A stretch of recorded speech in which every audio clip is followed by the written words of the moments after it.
Добро вечер. Четврток 22 часот, време за емисија во Центар на YouTube. Јас сум Васко Ефтов, почитувани гледачи, а вие сте на вистинското место. Зошто? Бидејќи во наредните 50 на минути и вие и јас имаме право да знаеме вистината. Вечер во вистината ќе ја побараме во интервјуто со Давор Штерн.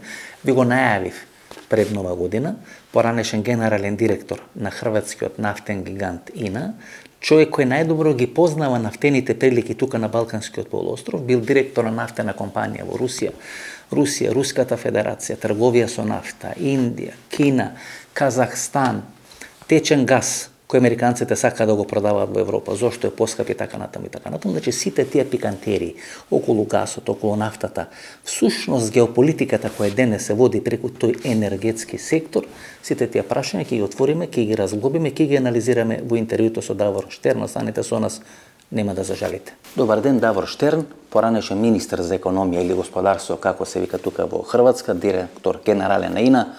Сте работеле во Русија, директор на нафтени компании, природен газ, значи експерт за енергетика. Што се случува во светот сега со нафта, со природен газ? A u svijetu se događa puno toga, vrlo je teško to izreći u kratko vrijeme. Imamo s jedne strane agresivnu politiku zelenih prema ugljikovodicima, prema nafti i plinu. I ja sam apsolutno za zelenu planetu, međutim to se ne može postići revolucijom, to se može postići samo evolucijom. A njihov agresivni pristup koji zabranjuje automobile na dizel do 2035. u Europi, gdje se forsira električni automobili koji nemaju dovoljno struje za napajanje svih tih automobila, gdje se uvode certifikati CO2 koji su postali sredstvo za trgovanje, to više nema onu prvotnu namjenu kad je imalo. Certifikati su uvedeni zato da se oni koji troše puno CO2 plaćaju kaznu, a benefit imaju oni koji su smanjili bacanje CO2 u atmosferu. I te stvari ne idu zajedno, jer to bi bilo dobro da nije taj papir, certifikat otišao na burzu. Onog momenta kad je došao na burzu, to je postao novi način, novo sredstvo za trgovanje na burzama i cijena je narasla na danas tih $70 po 1000 kubika CO2, a počela je sa 16. Prema tome, to su isto stvari koje opterećuju cijeli svijet. Ne samo energetiku, nego jer taj CO2, ispuštanje CO2 u atmosferu je prisutan na svakom industrijskom postrojenju, ne samo nafte i plina, nego bilo koja industrija ispušta.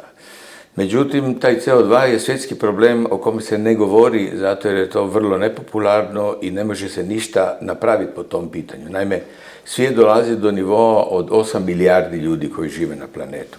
Svaki čovjek dnevno ispušta 1 kilu CO2. Vi, ja.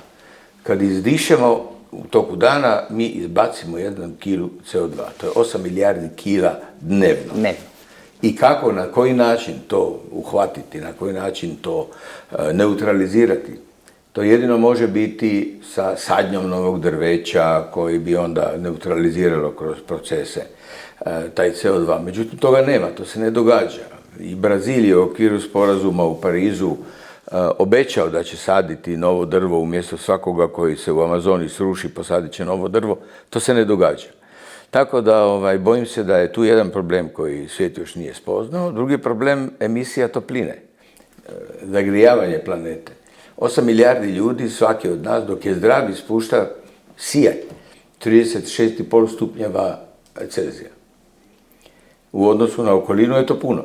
I sad pomnožite tu razliku sa 8 milijardi ljudi ponovo, dolazimo do toga da je globalno zagrijavanje jedan od uzroka i broj ljudi na svijetu. Tu nema odgovora. Kako smanjiti broj ljudi na svijetu? Mnogo pokompleksni prašaња и problemi od vojната Rusija-Ukrajina, skokot na cenite na nafta i plin. Tu sad imamo taj novi problem koji se pojavio. Mislim da je Europa dosta nespretno uvela sankcije na početku agresije. Svakako agresiju trebalo osuditi i spriječiti i kazniti Rusiju za tu agresiju, ali su krenuli sa krive strane.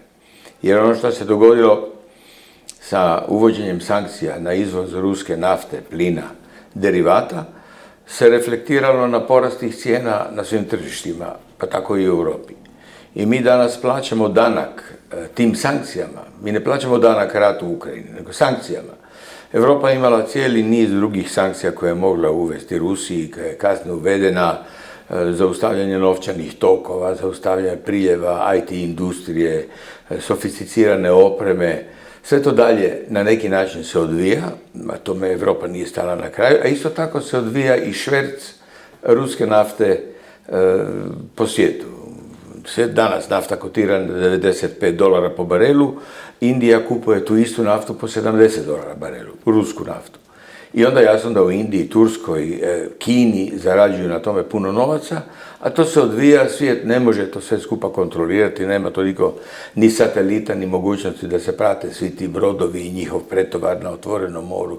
I tako naštimavanje kvalitete nafte, ispitivanje uzoraka nafta koje je na brodu. Postoji puno načina da se taj embargo, odnosno da se te sankcije izbjegnu. U trgovini, znate, oni koji se bave trgovinom smatraju da je sve dozvoljeno u interesu profita. Na primjer, mislim da New York Times imaše jedna reportaža, da li беше New York Times ili беше Politico, ne je važno, znači neko od tija zapadni medijumi, za rafinerija na Lukoil v Italiji, v Siciliji. Sicilija je jedna od pogolemite rafinerije, дека преку таа рафинерија и понатаму ruska nafta stiga na amerikanski otaza. Tu se dogodio taj fenomen. Lukoil je druga najveća ruska naftna kompanija u privatnom vlasništvu. Oni proizvode naftu i imaju rafineriju veliku na Siciliji i imaju lanac benzinskih pumpi u Americi pod imenom Lukoil. Ili neko drugo ime, sad su možda promijenili, ali imali su 1600 pumpi u Americi. I sad, kako njima spriječiti da vlastitu naftu prerađuju u vlastitoj rafineriji i izvezu na tržište Amerike? Prema sankcijama je to zabranjeno. To ne bi smjeli raditi. Međutim, očito da su dobili mogućnost radi snabdijevanja američkog tržišta da to rade. Vidite, imaše u jedan kratok vremenski period mnogo ruski naftaši. Ili skoka od prozor во bolnica, ili se liznува на некоја банана, но во еден краток временски период многу руски големи нафтени тајкуни го загубија својот живот. И тамо некои работи се случуваат, посебно во тој нафтен бизнис во Русија, во Москва, во Санкт Петербург и така. Da, to je jedna čudna pojava koja se dogodila upravo za vreme donošenja sankcije. Znate, sankcije uzdrmaju svaku kompaniju. U svakoj kompaniji ima protivnika, ima 2-3 struje koje su međusobno sukobljene. Onda upravo u takvom vremenu dođe do unutarnjih obračuna, među kompanijskim obračunima unutar.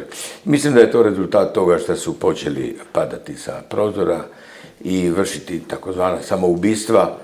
Došlo je do jednog pročišćavanja unutar ruskih kompanija i odnosa među njima. I, nažalost, neki ljudi su tu stradali. Ali toga je bilo i prije. Prije 20 godina na meti su bili bankari. Tada su bankari uglavnom skakali i padali i tako dalje.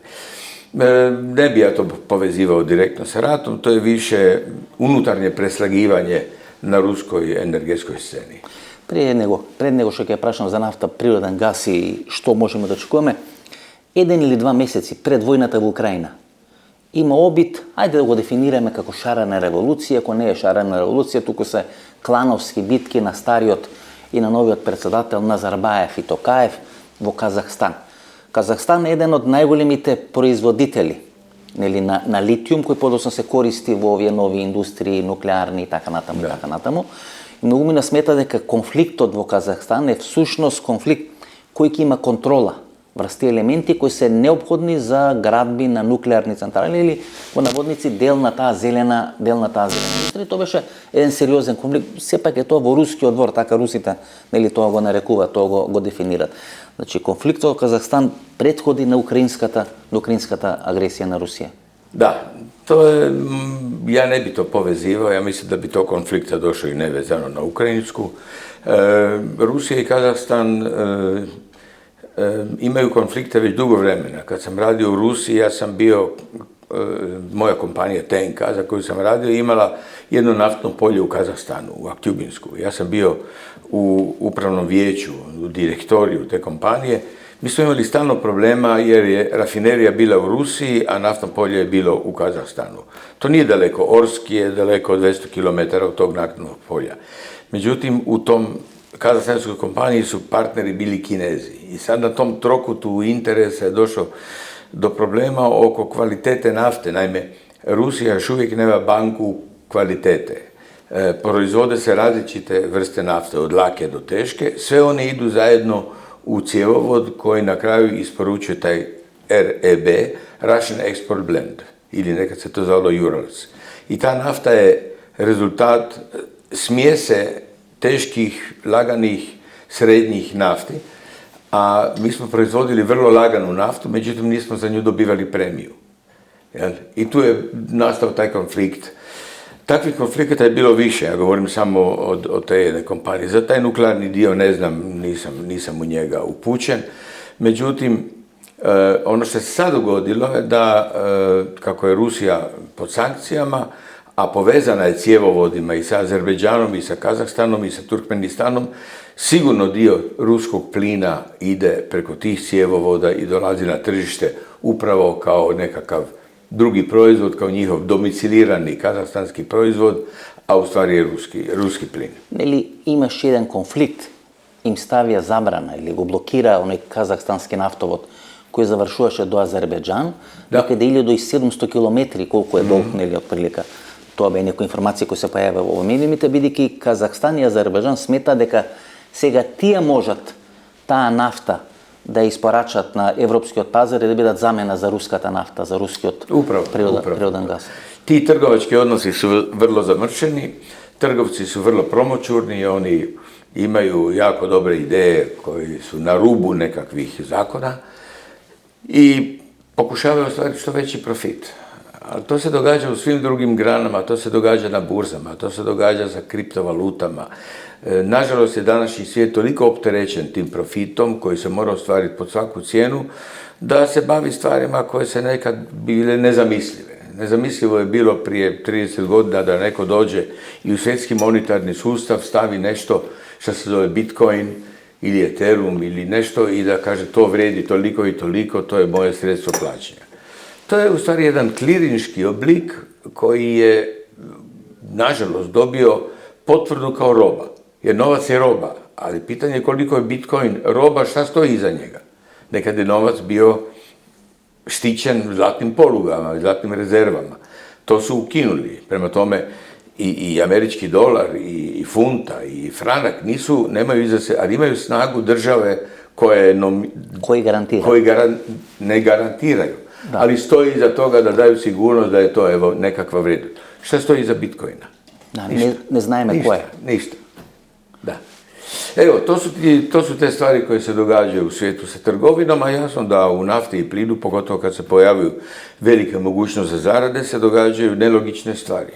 Isto je tako nelogično da i dan danas u jeku ovoj sukoba između Rusije i Ukrajine, ruska nafta i plin teku cjevovodima ispod Ukrajine na njihovom teritoriju i isporučuju se na zapad.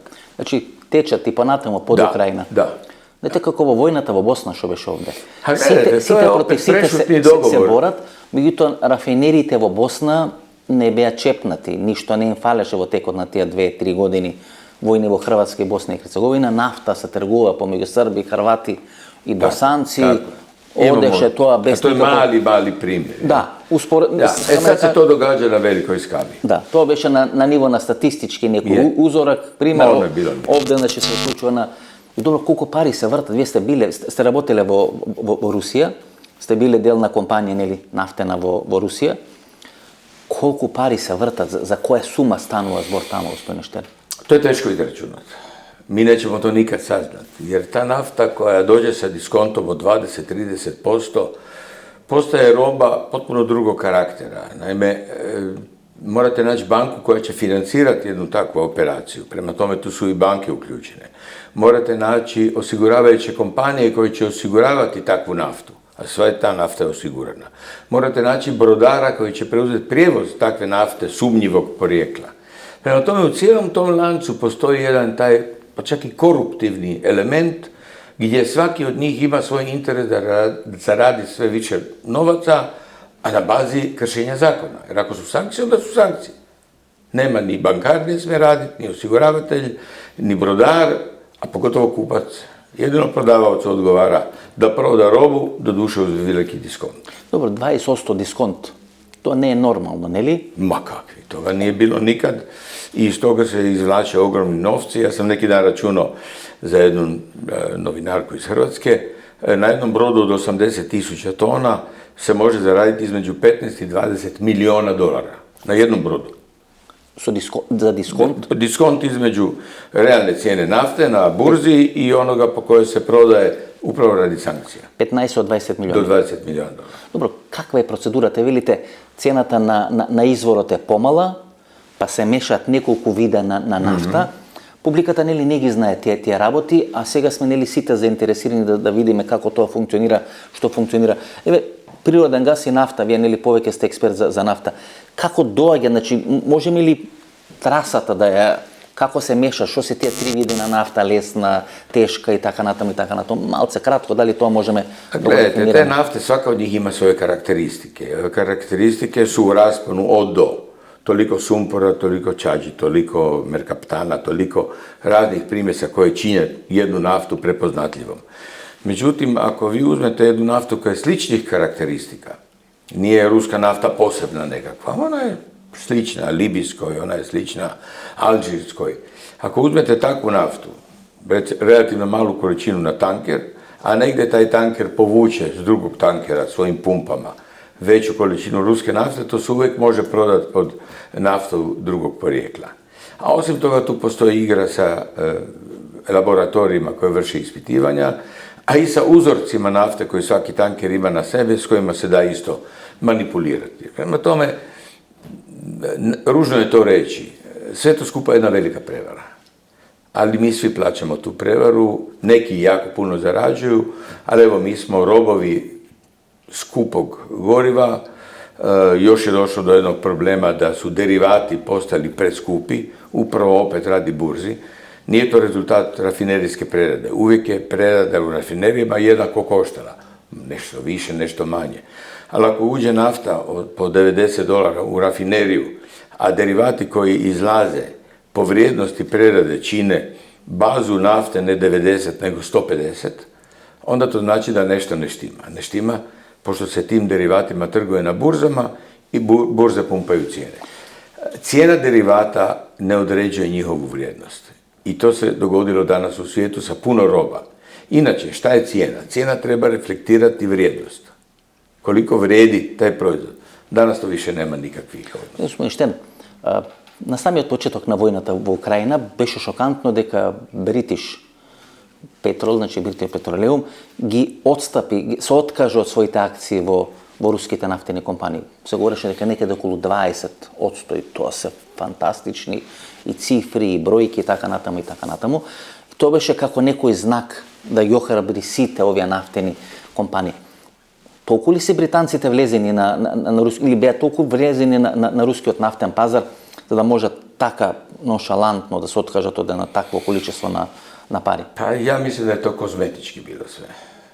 Gledajte, evo, INA imala polja u Siriji, proizvodili smo naftu. Došao je rat u Siriji, INA se povukla. Ta polja su ostala tamo. Niko не ги работи. Ne znamo. Ali evo dan danas vi u Hrvatskoj ne možete saznati šta se događa sa naftnim poljima u Siriji, a u Siriji je već mir 5 godina. Ja?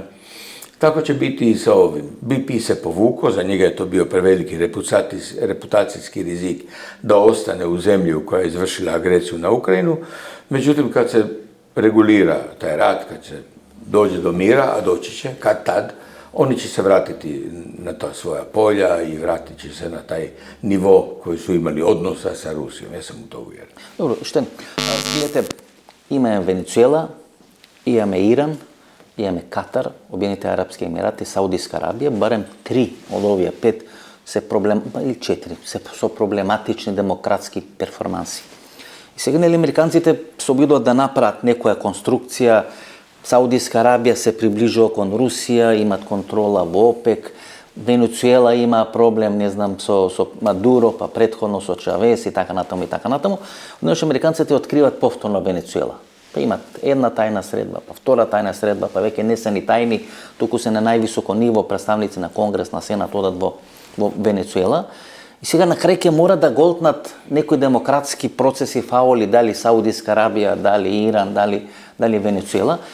Како Kako вие би дефинирале таа нафтена конструкција која сега се случи американците да побара од Саудиска Аравија да се намали производството во ОПЕК, ОПЕК плюс, не се случи тоа. Како вие би го дефинирале тој однос во рамки на тие големи нафтени игра? Тоа се сепак милиарди и милиарди долари, тоа се пари кои ние можеме да ги претпоставиме. To je nemoguće regulirati i to može jedino Amerika. Amerika radi sve što je u njezinom interesu. Amerika je pokrenula arapsko proljeće, Amerika je ušla u Libiju, pokušala je ući u Alžir, ušla je u Egipat, u smislu uvođenja demokracije. Ne možete vi uvesti demokraciju onome koji ne zna živjeti sa demokracijom. I sve ono što je Amerika do sada napravila je rezultiralo sa velikim benefitom za Ameriku, a sa osiromašivanjem ostalog dijela svijeta. Evo, Europa sada trpi radi ove situacije oko sankcija.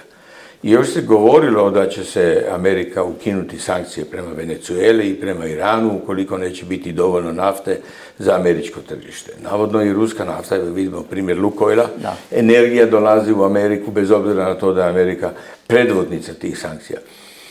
Amerika je, bih rekao, danas najveća sila na svijetu, a svaka sila ima svoja pravila i svoje interese i moramo se s tim pomiriti da Amerika kao vodeća sila svijeta diktira događaje u svijetu. Vidite, što se slučilo со Европа? Германија безмалку на колена, инвестира 15 години Меркел, претходно Шредер нели надзорен одбор на Газпром, значи големи провизии, големи пари и така натаму. Северен ток или Северен поток 1, па Северен поток 2, па големи конфликти. Па конфликтите во Украина се всушност и предшарената револуција, Тимошенко, Јушченко и така натаму и така натаму. Свесно влезе Германија во тој процес без некои далекосежни анализи, проценки. Хрватска е блиска до Германија, ги имате нели тие информации. Но Европа сега се случува со една стравична криза, таа не се чувствува во Америка толку колку што се случува во Европа, во големата мокна Европа.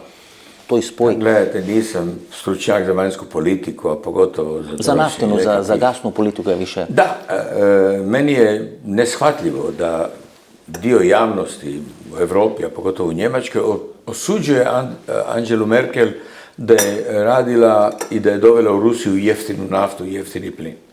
Od toga je Njemačka imala korist, od toga je Europa imala korist. Europa je počela ekonomski cvjetati upravo temeljem relativno jeftine energije.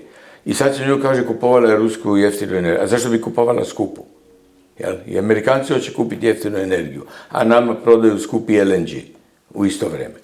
Prema tome, to što se događa i što je sad Njemačka počela se okretati prema Kini, jer joj treba suradnik i saveznik, bojim se da bi to moglo jednog dana se opet vratiti kao bumerang Europi i Americi, jer po meni je Amerika htjela smanjiti tu povezanost Rusije i Europe kako bi ojačala svoju poziciju u svijetu. Međutim, doveće do toga da će se Europa okrenuti prema Kini. Evo, Kinezi već pregovaraju o kupovinu luke u Bremenu, odnosno negdje na sjeveru Njemačke, i kupovini luke u Grčkoj, Aleksandropolis. Kinezi bi htjeli ući unutra. Mislim da su već u Pirej ušli. U Pirej, da, Pirej vlegla. Da. Oni su bacili oko bili na riječku luku, na luku u Trstu. Prema tome, Kinezi su nezaustavljivi, oni u svom prodoru, oni idu, oni pokušavaju. Mi smo jako dobro prošli s njima, napravili su nam Pelješki most u kratko vrijeme, vrlo kvalitetan most, a na kraju nismo to platili, a budimo realni, da se nije Mavrovo, ili kako se zvalo veše velika ova građevinska kompanija koja je nestala, da je ona sada, ona bi isto mogla taj most napraviti. Nisu samo Kinezi ti koji mogu raditi mostove. Međutim, došlo je do toga da smo mi polako izgubili svoju i tehnološku, industrijsku svojinu kompanije, propale su sve građevinske kompanije, a znali smo raditi. I polako ulaze Kinezi u sve ta područja, tihom vidimo da se i u politici, navodno u svakoj zemlji da ima kineske policije, da je ona prisutna kroz nekakve špijunske organizacije, da li je to science fiction ili ne, ali vjerujem da je Kina kao jedna velika agresivna ekonomija apsolutno podređena tome da se pokuša infiltrirati u sve sfere. U Afriku je skoro potpuno prekrila Kina za rudna bogatstva i sve ono što njima treba za njihovu industriju. Sa Rusijom su u jako dobrim odnosima i sad ako još uđu u bliži savez sa Njemačkom, odnosno sa Europom, jer kad kažem Njemačka, mislim Europa. Da. Ako uđu u taj bliži savez, onda ćemo imati vrlo interesantnu situaciju da će ostati dvije zemlje na svijetu, a to je Amerika i Kina. Da, Scholz beše, ne li Da, oficijalno? Rusije više nema, možemo je već staviti na stranu, dokazala se da nije velesila, ona više nije ni sila. Ruska vojska nije ono što vidimo na paradama, nego je to potpuno nešto drugačije. Što se sad vidi iz tijeka ovog konflikta, odnosno agresije, i završit će tako da ćemo biti bipolarni svijet. Kako što bilo pred 30 Sve godini. isto, samo se igrači mijenjaju, Samo se osim smijeni. Amerike. Da, osvojen Amerika se te smenete. Sino, NLG, ili to je zamenata za ruski prirodan gas koji je nekoliko pati poskap. Nije ime Aleksandropolis, potpišan dogovor Bugarija, Grcija, Makedonija, ili su sponzor, su Amerikancite, ponašao amerikanski ambasador u Grcije, Jeffrey Pyatt, koji biše v Ukrajini, to je više sponzor, i nije preko Aleksandropolis treba da ga dobijame toj tečen gas ili NLG. Се не реков, сега кинезите рековте сака да окупат пристаништето, там има голема НАТО база во Александрополис, русите се посебно сензитивни на таа база, бидејќи на самата граница со Турција. Што е феноменот на NLG? Зашто е толку поскап?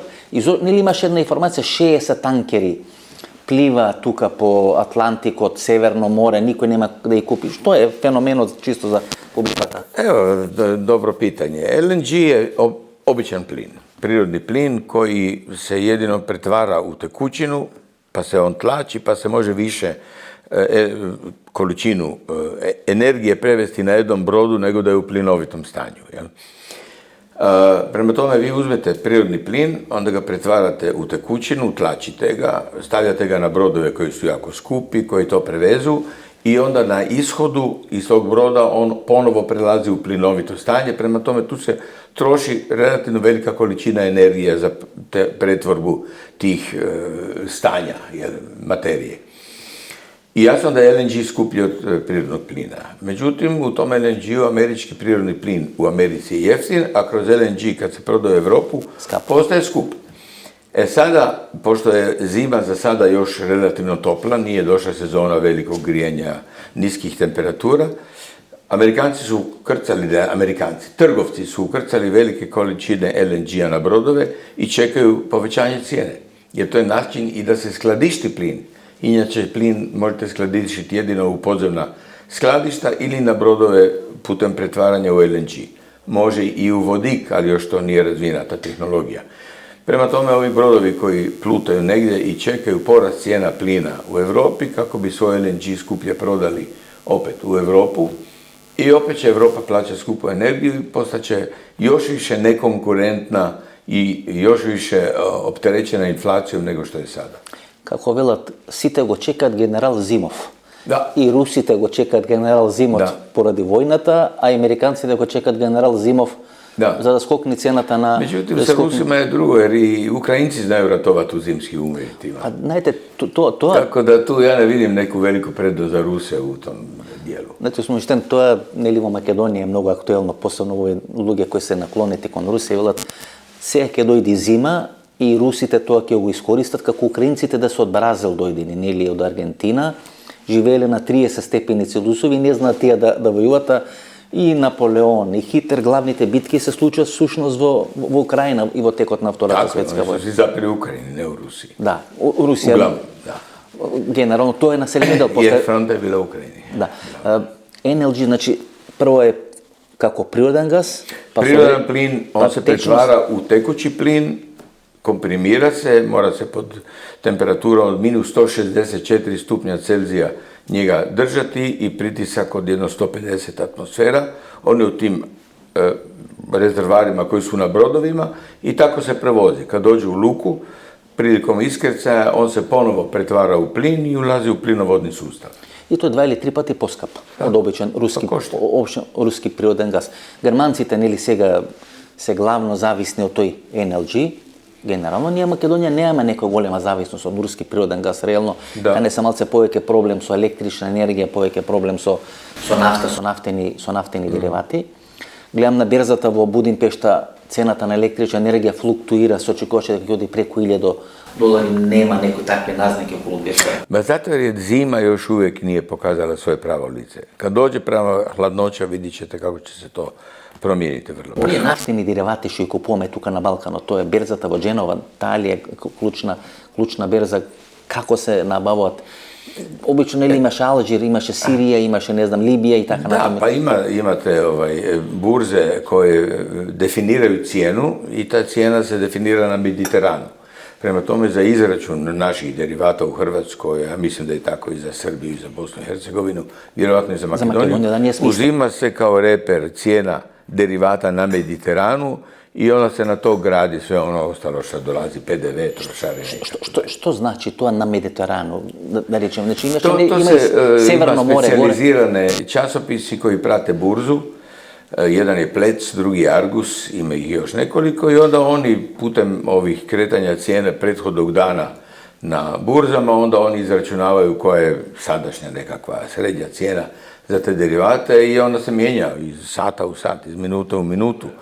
I jasno, sad je pitanje kad će neko kupiti u nižoj cijeni, a ko će kupiti po višoj cijeni. Ali ja za Hrvatsku tvrdim da je to nepotrebno. Hrvatska se ne smije bazirati na burzu Mediterana, jer mi imamo svoju rafineriju u Rijeci. Ona je momentalno, nažalost, zatvorena radi remonta, ali ako mi imamo cijenu nafte koja je relativno niska u odnosu sada na derivate, i imamo proces u rafineriji koji možemo kontrolirati njegovu cijenu, znamo koliko je to, na kraju moramo dobiti derivat koji korespondira po svojoj vrijednosti nafte. Danas to nije slučaj. Mi dobivamo, nafta ima jednu cijenu, jednu vrijednost, a derivat ima drugu cijenu koja nije refleks vrijednosti. Пред неколку недели имавме ситуација кога цената на природен газ безмалку дојде на нула. Сите очекува експлозија и цената доаѓа на нула. Намерно се спуштаат цените за да се направи очекување да се направат Што е позадината на целата работа? Веќе знаете, сите чекавме руски газ нема, ќе оди цената нели до небо, иако Македонија не е многу зависна од руски газ, меѓутоа одеднаш на берзите цената станува нула. Дури се продава и негативно под цена, бидејќи нема To je bilo i sa naftom u neko vrijeme. To su ekscesi, ja to ne bi nazvao nekim normalnim postupkom i normalnim postupkom na burzama. Dođe do malog ekscesa, stvori se neka atmosfera, pojavi se neki višak i onda cijena pada. Jel? Ali ne može to opstati, to su, evo... Cijena je pala na nulu, ali niko nije kupovao po nuli. Niko ne kupуваше. Ne. Кина, Индија, Турција е во моментот интересна, бидејќи таму беше и кога одеа цените до 400, 500, 600, дури до $2000, нели ова цената на природен газ, во Турција околу $70-80 беше цената на природен газ. Значи станува Ердоган играч и ова околу Индија, Кина, чисто да ја видиме целата таа работа, бидејќи тие печели и Грција, печели и Кипар, печели и Малта, колку што можам да ги видам, нели овие билансиве на овие нафтени бродски компании, веројатно го пренесуваат и руската нафта и така натаму. Можеме ли да дефинираме Турска, Индија, Кина, како Indija je definitivno veliki dobitnik iz ove situacije. Turska je i najveći dobitnik jer ona ne kontrolira samo energiju, nego vidite da kontrolira i prijevoz pšenice, žita i svega ostalog. Nalazi se na vrlo važnom položaju na Bosporu, ona je kontrolor Crnog mora i Erdogan igra jednu pametnu političku igru za Tursku. Meni se možda osobno ne sviđa ta njegova igra, ali tako je kako je. Ono što bi možda trebalo razmišljati u budućnosti, a tu možda Makedonija bi mogla imati čak i jednu povećani interes. Naime, ja smatram da države, energetika jedne države ne smije ovisiti o burzama. Burze su mjesto špekulanata. Ne može država ovisiti o špekulacijama. Ona mora imati svoje jasno definirane ciljeve u energetskom smislu i bilo kom drugom, i za pšenicu i to. Ja sam pobornik državnih dogovora, međudržavnih dogovora, kupovine energenata od proizvođača do potrošača, a iza toga mora stajati država. Konkretno, da je Hrvatska, da je sad Rusija da nije u konfliktu. Hrvatska je trebala imati jednu veliku količinu nafte i plina kupljenu u Rusiji na dugi rok po fiksnoj cijeni. Slično na Srbija. Iako je Knifa malce fleksibilna. Dobro, u Srbiji je ruska kompanija pa je lakše to njima raditi. Ja ne vidim razloga da to mora biti i domicilna kompanija. I ti dogovori pomažu i kupcu i prodavaocu. Prodavaoc naš čim može računati. Ima stabilnost. To je neki način hedging. Ne bi ja sve kupio od jedne kompanije jer moramo staviti mogućnost. Ali hedging između fiksne cijene robe u dogovoru sa jednom državnom ili državom ili državnom kompanijom i neke plivajuće cijene, rezultat burzovnih aktivnosti bi bila možda jedna najpravednija raspodjela. I zašto kažem Makedonija? Evo sad smo svjedoci da su Izrael i Libanon, koji su dvije zemlje koje su u ratu, u sukobu, su dogovorile oko izgradnju i iskorištavanju plinskog nalazišta koji se nalazi na njihovim teritorijalnim vodama. Zašto su se morali dogovoriti? Jer plinsko nalazište ne znate do kud seže. On možda ide više u libanonsku stranu, možda ide više u izraelsku stranu, ali činjenica da se proteže ispod teritorijalnih mora tih dviju država. Oni su se u jeku rata uspjeli dogovoriti za iskorištavanje, a gdje ga mogu iskoristiti? U Europi. Prema tome, radit će se na izgradnji plinovoda iz tih plinskih nalazišta za Europu. Gdje će to ući u Europu, da li Turska ili Grčka, to je već nepoznanica. Međutim, Makedonija kao država bi trebala sada se već uključiti u razgovore o tome da bi u budućnosti mogla dobivati plin upravo iz takvih nalazišta i u dogovoru sa fiksnim cijenama sa državama koje to prodaju. Pa govorimo je ovoj istočen Mediteran, ili koji se definira tohmu poradi ta kompanija koja treba da uvezu ili da nosi prirodan gaz тука на Балканот.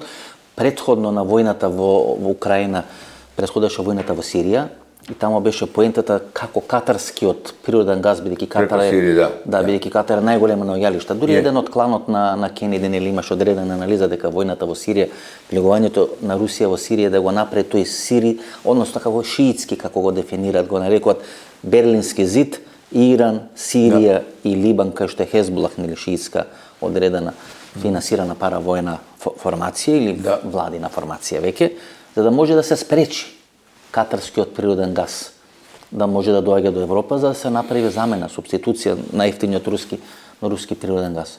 Pa postoje još naftovodi, doduše ne plinovodi iz početka 20. stoljeća, 1900 i neke, koje su Englezi napravili, pa su iračku naftu dobivali preko Sirije i vozili su u Engleskoj. To još postoji ti cjevovodi, prema tome sve je moguće. Ali kao što vidite, mi više sada razgovaramo o politici, međunarodnoj politici, nego o politici energenata. Tako je. Energije ima, samo trebaju oni koji je imaju i oni koji je troše postići dogovore da se ta energija prenese iz mjesta proizvodnje u mjesto potrošnje. Да, и тоа самите руси, знаете, велеа, големите руски нели аналитичари, експерти, стратези, велеа дека рускиот природен газ и руската нафта се поубиствени од руските мигови. И таа стратегија правеа 15-20 години. И Гускова, која доаѓаше тука на Балканот, и редица, да не ги говорам, или да не ги набројувам руски големи експерти. И русите веројатно поверуваа во таа приказна која самите ја создадоа дека се толку мокни дека цела Европа може да ја фрлат на колена. Европскиот развој почиваше на ефтин руски газ и руска нафта. Nije on jeftino, on je imao realnu cijenu. За разлика од другите. To nije jeftin ruski gaz, to je plin po realnoj cijeni. Ovo što se sad događa je apsolutno nerealno. Prema tome, ne može država, ne bi smjele države, pogotovo jedna zajednica država kao Europa, postati nečiji taoc, izgubiti jeftinu energiju, jeftini plin, jeftinu naftu, zato to neko treći tako hoće. I tu smatram da Evropska unija nije dobro postupila. Na početku rata trebala je zadržati mogućnost da koristi jeftine energente, kao što Mađarska danas dalje dobiva plin iz Rusije bez ikakvih problema. Меѓутоа имат проблеми со форинтата, гледате, благо девалвирање на форинтата, протести во Будимпешта и така натаму и така натаму. Унгарија ви се јавува како главен руски играч во рамки на Европската унија. Тоа се крупни игри генерал, или како ги нарекуваат децата на Меркел, ви се јавуваат сега повторно во некаков конфликт со самата Европска унија, со Брисел и така натаму. Politika je jedna čudna zvjerka koja puno jede, puno i daje. Prema tome, organizirati nekakve konflikte, financirati demonstracije i tako dalje, to uvijek neko plaća, a mi nikad ne vidimo ko to plaća. Ne može 10, 50, 100 tisuća ljudi izaći na ulicu bez plakata, bez animacija, bez poziva i tako dalje. Neko stoji pozadi. Molim? Uvijek neko stoji. Uvijek neko stoji iza toga. U Ukrajini stalno ta njihove revolucije. Svaki put je to bilo ili su Rusi plaćali ili je Zapad plaćao. U odnosu na to koji je bio igrač, čiji je igrač bio na vrhu države.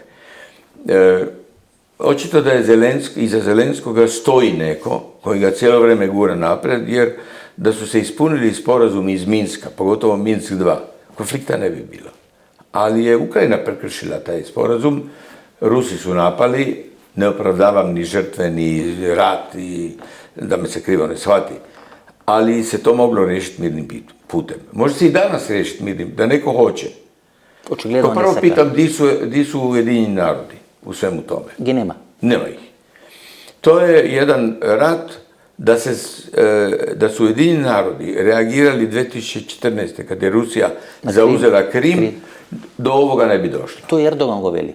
Ako imaš ovakva reakcija kako za Krim, nemaš ni Donjeck, ni Donbas, ni vojna, ni žrtvi. Da, samo imamo slučaj Cipra gdje je Turska ušla u Cipar i tamo je već 50 godina i ništa se ne događa. Na kraju Krištota, znajte, i Erdogan go čekat izbori za 1,5 godina.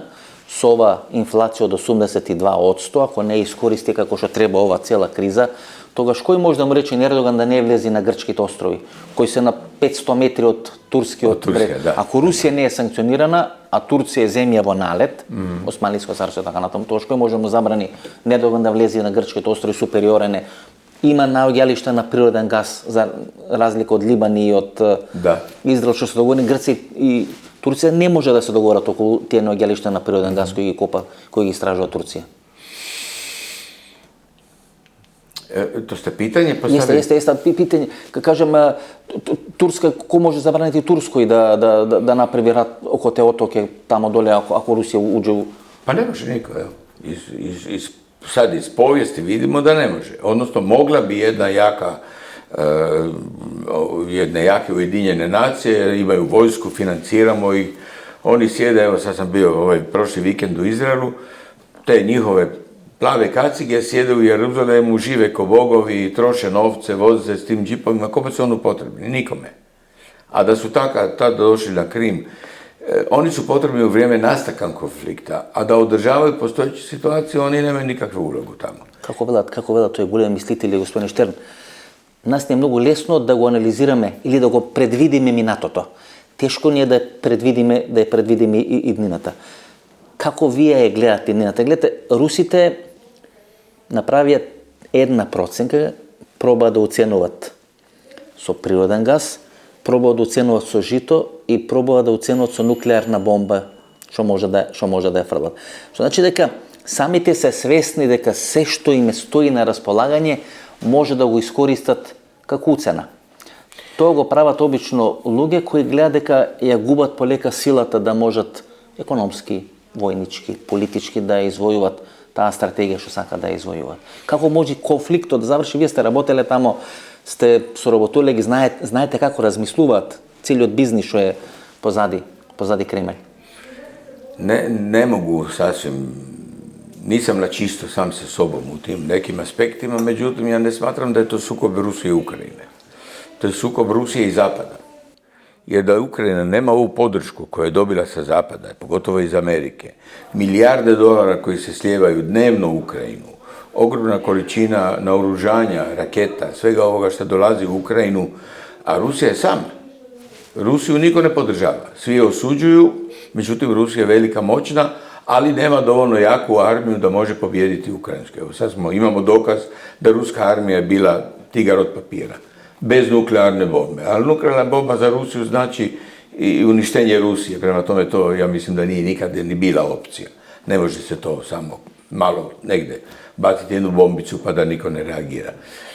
Ali to da Rusija sama se bori protiv cijelog Zapada uz nekakvu neutralnu Kinu i Indiju koju šute jer imaju svoje interese u svemu tome, mislim da Rusija ne može dobiti taj rat. I ona će morati biti prisiljena na ustupke Da li će to biti i povlačenje iz Krima, ne vjerujem, ali sigurno iz Luganska i Donbasa da će morati izaći. I tije dve oblasti koje se... Da. Sušnost tamo беше главна та советска индустрија, например бродот Москва, кој се сметаше како символ на мокта на руската морнарица, е направен во Украина. Значи, тамо беше срцето, нели, на... Da, ali ta industrija je izgubila svoj smisao. To više nije ona industrija koja je bila tada. Ja bih to usporedio sa bivšom Jugoslavijom. Mi smo nekad bili relativno velika industrijska nacija u istočnoj Evropi, ili nazovimo u ovom dijelu. Danas pogledajte, mi više nemamo nijednu firmu koja nešto proizvodi značajno, jer je sve preseljeno ili u Kinu ili u Indiju i mi smo ostali sa nekim malim ostacima nekakvih industrija. Uglavnom se bavimo trgovinom. Tako i ovo što se događa, mislim da Luganski i Donbas nisu toliko više interesantni Rusiji kao energetski kompleksi i izvori, jer ih ima sve manje. To je više pitanje neke nacionalnog ponosa i zaštita manjina, jer nemojmo zaboraviti, u Lugansku i Donbasu je bila velika ruska manjina. Često bila je većina, nisu bili samo. Tako je. Da li se to moglo spriječiti kroz nekakvu federalizaciju Ukrajine, pa da te dvije, čak i Krim možda da bi ušao u neku Ukrajinsku federaciju ili konfederaciju, kao što se predlagalo u Jugoslaviji prije nego što se raspala. Ne znam da li se to može na taj način riješiti, ali mislim da je definitivno vrijeme da dođe neki Kissinger i da kaže, dečki, dajte smirite, sjedite se za stol i idemo razgovarati. Да, тоа е суштината, бидејќи имаше... Ja, nemamo Kissingera. Да, имаше Будимпешт 1994 година, кога Украина се откажа од нуклеарното оружје, од сите овие бомбардери, војни авиони и така натаму, но чини тоа многу. Имам последно прашање, Европска унија, гледате, криза во Велика Британија, 3 или 4 премиери паѓа до Велика Британија, после Брекзитот, Германија криза, Франција мора да ги враќа старите нуклеарни централи кои не ги исполнуваат стандардите кои се потребни за да можат безбедно да произведат нуклеарна енергија. Што со Европа? Европа како да е најголема жртва на целата оваа криза. Pa ja, na početku sam rekao, Europa, od cijelog ovog sukoba je najviše stradala Europa i mislim da je sad to i Europi jasno. Međutim, gledajte, ovi koji vladaju Europom u Briselu, oni više se bave sobom nego općom situacijom. Jer ispred Europe se nije pojavio nijedan državnik, niko ko predstavlja Europu u ovom sukobu. Malo govori, prvo je govorila Merkel, pa Schmidt, pa van der Leyen, pa Macron, pa svaki toliko se sad govori ova nova talijanska premijerka. Europa se ne ponaša kao zajednica nacija. A ono što je osnovno da se stane na svoje mjesto, da zauzme svoju poziciju, da zaštiti vrijednost eura i da zaštiti ideju zajedničke Europe, uvjet je da bude jedan lider koji će predstavljati cijelu Europu. A ne da svi ovi lideri sami po sebi. После 10 години доларот е помоќен од еврото. Да. Или сите прогнозиравме дека доларот беше долг временски Dobro, to su sad ove prilike dovele do toga. Amerika je politički razjedinjena, ali ekonomski ona vrlo stabilna. Ja? Да, бидејќи ако доаѓа нели набавка на овој течен природен газ, па Германија сега со 100 милиарди долари или евра годишно да купа оружје, тоа горе-доле ќе оди во Америка. Америка ќе може да ги испорача сите тие контингенти на природен газ. Да, ja mislim da je problem nastao onda kad je Evropa počela liječiti COVID. Ja bi to povezivao. Znači, povrzani. Kad je počela kriza, COVID kriza u Europi, išlo se na štampanje eura. Milijarde su se počele pojavljivati, svaka zemlja je dobila veliku pomoć. I to je sve skupa dovelo i do inflacije, na ogromne inflacije i obezvređivanja eura. Ja ne kažem da to nije trebalo raditi, međutim, te milijarde koje su se najedanput pojavile, ni od kuda, tebi 8, tebi 12, tebi 15 milijardi, Brisel je dijelio te milijarde kao da dijeli, ne znam, kikiriki. I jasno da je to na neki način pomoglo devalvaciji eura, odnosno dovođenje eura u jednu poziciju koja ne odgovara u odnosu na američku valutu i ostale svjetske valute. I dalje odavanje pomoći Ukrajini. Milijarde eura dolaze u Ukrajinu. Odakle oni dolaze? Iz primarnih emisija Evropske unije. Nema tih novaca. Tako da porast novčane mase u prometu koje Europa generira upravo iz ta dva razloga, borba protiv covida, odnosno posljedica covida i pomoć Ukrajini u odnosu na Rusiju, mislim da je to jedan od velikih generatora inflacije sa kojim se mi borimo. Dobro, i Amerika ima inflaciju jer je svijet ipak globalno povezan, pa jedno utječe na drugu. Ali mislim da je to bila jedna velika greška koja se tada napravila, da se to nije napravilo na neki drugi način, a ne da se uvede euro kao rješenje svih problema. Pošteno vprašanje. Vi ste živeli v Rusiji, se govori za ruski tajkuni, ruski oligarsi, tebe prvi udar. In zaplene jahti, moraše Roman Abramović ga proda Chelsea, tako na tamo. I tije nastana su pomoćna državata. Del bili aparatčici, operačni Sovjetski sojez, del bili su rabotnici na KGB i tako na tamo. Postoji li sila v Ruskата federacija koja može da se sprotistavi na Putin, da rečemo, ili to se analizite na delo od ovija Kremljolozi, še gi narekovat na zapad koja razbirat ruskata politika, ili Rusija si funkcionira vrst principot na Hazjajin ili na Gazda, na Stopan, Stalin, pa ne znam, Brežnjev, sega Putin. Ima li sila koja može da mu se sprotistavi na Putin čisto kako da može da se smeni kurs od da se promijeni politika, da napraviti prevrat ili tako, to što mu napravi na Gorbačov, da rečime, početak na Ja ne znam, već dugo nisam direktno prisutan u Rusiji, ali ja mislim da ne može doći do nekog velikog prevrata u Rusiji, jer budemo realni, ovo što je Europa i Amerika, što su napali ruske tajkune, to je diglo popularnost Putinu, jer ni Rusi ne vole svoje tajkune, to je logično. Jel? I sad se oni vesele kako su ti ljudi koji su imali avione, brodove, kamione, sve su imali. Sad su oni došli pod udar Europe, veli baš dobro, vidiš. I tako da je postignut jedan suprotan efekt. Putin je dobio na popularnosti zato jer je Europa navalila na tajkune. To je još možda jedna greška Europe, jer šta će oni sad napraviti s tim? Nažalost je napravljena šteta koja nikome ne koristi. Šta će ovi ruski brodovi koji stoje zapljenjeni po Europi, na koje nikad ne održavan, troši se to, oni će za 3 godine biti stara krama, biti će staro željezo. Avioni koji stoje u Rusiji zato jer nema dijelova, a svi su to bili avioni u leasingu od stranih leasinga, kuća, to su Boeinzi, to su Airbusi, nisu Rusi gradili više svoje avione. Sva ta imovina koja je zaplenjena, kuće koje stoje prazne, u koje više niko ne dolazi, ne vidim di je racio toga, a s tim se nije ništa dobilo. 11 vremenske zone ima Rusija, ili to je jedna informacija.